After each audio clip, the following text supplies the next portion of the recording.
Hi മക്കളെ, അസ്സലാമു അലൈക്കും. പിന്നെന്തുണ്ട് എല്ലാവരും വിശേഷങ്ങൾ? എല്ലാവർക്കും സുഖമല്ലേ? അൽഹംദുലില്ലാ, ഞങ്ങൾക്കും സുഖമാണ് കേട്ടോ. റമദാൻ 11 അത്താഴത്തെക്കുറിച്ചും പിന്നെ നോമ്പുറയെക്കുറിച്ചും കുറച്ച് വിശേഷങ്ങൾ നിങ്ങളായിട്ട് ഷെയർ ചെയ്യാമെന്ന് വിചാരിച്ചു.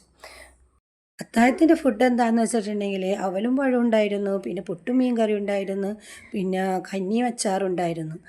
അങ്ങനെ ഓരോരുത്തരുടെ ഇഷ്ടത്തിനനുസരിച്ച് ഓരോരുത്തർ കഴിച്ച്. പിന്നെ മക്കളെയൊക്കെ വിളിച്ചു നിർത്താനായിട്ട് ഭയങ്കര ബുദ്ധിമുട്ടായിരുന്നു കേട്ടോ. ഒരുപാട് നേരം വിളിച്ചതിന് ശേഷമാണ് കൊച്ചുമക്കളൊക്കെ എഴുന്നേറ്റത്. എല്ലാം മടിനാണ് ഇരുന്ന് ഫുഡ് കഴിച്ചുകൊണ്ടിരുന്നത്. നോമ്പ് പിടിക്കണം, അത് അവർക്ക് ഭയങ്കര ഇഷ്ടമാണ് നോമ്പ് പിടിക്കണത്. ഫുഡ് കഴിക്കണ കാര്യത്തിൽ എല്ലാവരും ബേക്കോട്ടായിരുന്നു. പിന്നെ ഒരു വിധത്തിലാണ് പറഞ്ഞ് സുബൈർക്ക നിർബന്ധിച്ച് ഇതേ മോളെ അവലും പഴവും തീറ്റിച്ചതും. അങ്ങനെ അവരാ ഫുഡ് കഴിക്കലൊക്കെ ഒരു വിധത്തിലൊക്കെ കഴിഞ്ഞപ്പോഴേക്കും നമ്മുടെ ചെറിയ ഹീസാമോൻ എഴുന്നേറ്റ് കരയാൻ തുടങ്ങി. അവനും വന്ന് ആ ടൈമിൽ 4:30 മണിക്ക് എഴുന്നേറ്റിരിക്കണതാണ്, ഇരിക്കണ കണ്ടില്ല. അങ്ങനെ ഞങ്ങൾ അത്താഴമൊക്കെ കഴിഞ്ഞ് പിന്നെ ഇവന്മാരോടൊക്കെ കിടന്ന് ഉറങ്ങാൻ പറഞ്ഞ് ഉറങ്ങിയൊന്നുമില്ല. പിന്നെ ഇവന്മാരൊക്കെ ഓണായി. പിന്നെ ഇവരൊക്കെ ഉറങ്ങണമെങ്കിൽ കുറേ പാടുപെടേണ്ടി വരും. ഈസ കുറേ നേരം ഇങ്ങനെ കണ്ണുമീച്ചിരുന്ന് എന്താണ് ഇവിടെ നടക്കണമെന്ന് ഈസാക്ക് അറിയില്ലായിരുന്നു. പിന്നെ അതിന് ശേഷം അവൻ കരയാൻ തുടങ്ങി. അവൻ്റെ കരച്ചിൽ മുറുകിയപ്പോൾ ഫെബി അവനെ ഉറക്കാൻ കൊണ്ടുപോയി. പിന്നെ അതിന് ശേഷം മക്കൾക്ക് നെയ്യത്തൊക്കെ പറഞ്ഞു കൊടുത്ത് അപ്പോഴേക്കും വാങ്ങുവിളി ടൈം കഴിഞ്ഞ്. അതിന് ശേഷം നമസ്കാരം ഒത്തൊക്കെ കഴിഞ്ഞ് കുറച്ച് നേരത്തെ എഴുന്നേൽക്കണമല്ലോ. പിന്നെ നോമ്പ് തുറക്കുള്ള പലഹാരങ്ങളൊക്കെ റെഡിയാക്കണ്ടല്ലേ. അങ്ങനെ ഇതാണ് മക്കളെ നമ്മളെ അത്താഴത്തിലെ വിശേഷങ്ങൾ. പിന്നെ നോമ്പ് തുറക്കുള്ള വിശേഷങ്ങളാണ്. നോമ്പ് തുറക്കുള്ള വിശേഷം എന്താ കട്ട്ലേറ്റ്, പിന്നെ റോള്, ചിക്കൻ റോള്, പിന്നെ മുട്ട കബാബ്, വെള്ളയപ്പം.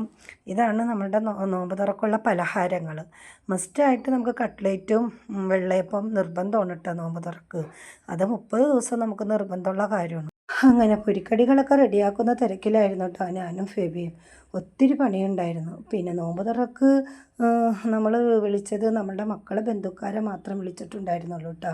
അവർ മാത്രം ഉണ്ടായിരുന്നുള്ളൂ. അവർ പിന്നെ എത്തിയിട്ടുണ്ടായിരുന്നില്ല. അപ്പോൾ അവരെത്തണ മുമ്പ് മക്കളോടൊക്കെ പറഞ്ഞ് എല്ലാവരും ഫ്രഷ് ആകുക എന്നൊക്കെ പറഞ്ഞിട്ട് മക്കൾ പോയി ഫ്രഷായി. അപ്പോൾ എൻ്റെ റോള് ഇങ്ങനെ ചുരുട്ടി തന്നിട്ട് അവൾ പോയി ഒന്ന് ഇച്ചിരി റെസ്റ്റ് എടുക്കട്ടെ എന്നും പറഞ്ഞ് അവൾ പോയി കിടന്നു. അങ്ങനെ നമ്മുടെ പലഹാരങ്ങളൊക്കെ റെഡിയായി കഴിഞ്ഞിട്ടാണ്. പിന്നെ രാത്രിത്തേക്ക് ഫുഡ് എന്ന് വെച്ചിട്ടുണ്ടെങ്കിൽ ചിക്കൻ കറി വെച്ചിട്ടുണ്ടായിരുന്നു, ബീഫ് ഫ്രൈ ഉണ്ടാക്കിയിട്ടുണ്ടായിരുന്നു, പിന്നെ നെയ്ച്ചോറ്, പിന്നെ അരിപ്പത്തിരി ഇടിയപ്പവും പുറത്തുനിന്ന് വാങ്ങിച്ചിട്ട് എല്ലാം കൂടി ഒറ്റയടിക്ക് ചെയ്യാനൊന്നും പറ്റത്തില്ലല്ലോ. പിന്നെ അതാ ഫ്രൂട്ട്സ്, പിന്നെ പപ്പങ്ങ ഉണ്ടായിരുന്നു, മുന്തിരി ഉണ്ടായിരുന്നു, ഓറഞ്ച് ഉണ്ടായിരുന്നു, അങ്ങനെ ഈത്തപ്പഴം, കാരക്ക, അങ്ങനെ അൽഹംദുലില്ലാ ഇതൊക്കെ ആയിരുന്നു. അപ്പോഴേക്കും ഒരു 6 മണിയായപ്പോഴേക്കും എല്ലാവരും എത്തിയിട്ടോ. അങ്ങനെ എല്ലാം റെഡി ആയിട്ടാണ്. പിന്നെ വാങ്ങുവിളി കേൾക്കാനുള്ള കാത്തിരിപ്പിലായിരുന്നു എല്ലാവരും. എല്ലാവരെയും ഒരു ടേബിളിൽ ഇരുത്താൻ പറ്റാത്തതുകൊണ്ട് മക്കളെയൊക്കെ അതാ താഴത്താണ് ഇരുത്തിയത്. വാങ്ങുവിളി കേൾക്കാനായിട്ട് കുറച്ച് പ്രയാസമാണ് കേട്ടോ. അങ്ങനെ നാരങ്ങ വെള്ളവും ചായയൊക്കെ റെഡിയായി. അങ്ങനെ വാങ്ങുവിളിക്ക് 5 മിനിറ്റ് മുമ്പ് തന്നെ എല്ലാം റെഡിയായി ടേബിളിൽ എല്ലാം സെറ്റ് ചെയ്ത് വെച്ചിട്ടാണ്.